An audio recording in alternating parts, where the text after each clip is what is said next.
পরপর দুদিন বাজারে বড় পতন, মার্কিন শাস্তি শুল্কের চাপে বিপন্ন দালাল স্ট্রিট। দুপুর 1টায় সেন্সেক্স পড়েছে 850 পয়েন্ট, নিফটিরও পতন হয়েছে 256 পয়েন্ট, এমনটাই জানা যাচ্ছে। পরপর দুদিন শেয়ার বাজারে বড়সড় পতন, মার্কিন শাস্তি এবং শুল্কের চাপে বিপন্ন দালাল স্ট্রিট এমনটাই মনে করা হচ্ছে। আমাদের পলিটিক্যাল এডিটর আশিস চট্টোপাধ্যায় রয়েছেন নিউজরুম থেকে।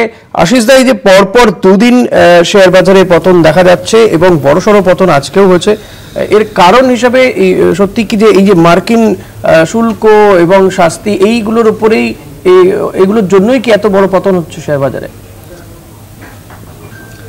দেখো, শেয়ার বাজারে গতকাল পতন হয়েছিল এবং সেই পতনের কারণ ছিল এই মার্কিন শুল্ক বৃদ্ধি। তারই ফলশ্রুতিতে গোটা অর্থনীতিতে একটা ধাক্কা লাগার মতো পরিস্থিতি তৈরি হয়েছে এবং শেয়ার বাজারে একটা বিক্রি বাট্টার ধুম দেখা যাচ্ছে। সকলেই মনে করছেন যে তাদের শেয়ার বিক্রি করে তারা টাকা ঘরে নিয়ে আসবেন, এটাই মনে করা হচ্ছে এবং শেয়ার বাজারে শেষ পর্যন্ত পরিস্থিতিটা ঠিক কোন দিকে যায় সেটার দিকে আমাদের নজর থাকবে।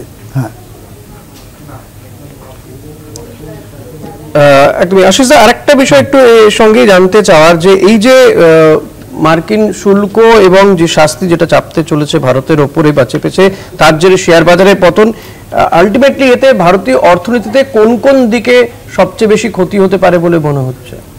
দেখো, সব থেকে বড় ক্ষতি হতে পারে চর্মশিল্প, বস্ত্রশিল্প, গহনা শিল্প, গাড়ির যন্ত্রাংশ ইত্যাদিতে বড় পতন হতে পারে, মানে বড় ধাক্কা লাগতে পারে। এবং যেহেতু এগুলো লেবার ইন্টেন্সিভ ইন্ডাস্ট্রি বলে বলা হয়, যে অর্থাৎ প্রচুর শ্রমিক এখানে কাজ করেন বলে বলা হয়, সেই কারণে এই জায়গাগুলোতে লক্ষ লক্ষ শ্রমিক কর্মহীন বা আধা কর্মহীন হয়ে পড়তে পারেন বলে আশঙ্কা করা হচ্ছে।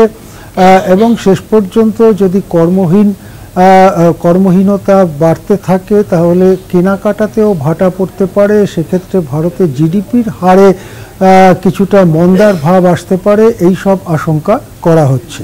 হ্যাঁ, ধন্যবাদ আশিস দা। কথা বলছিলাম আমাদের পলিটিক্যাল এডিটর আশিস চট্টোপাধ্যায়ের সঙ্গে, এবং আশিস দা যেমনটা বলল যে পরপর দুদিন যে শেয়ার বাজারে যে বড়সড় পতন এবং তার জেরে কিন্তু ভারতীয় অর্থনীতিতেও বড়সড় ধাক্কা আসতে চলেছে।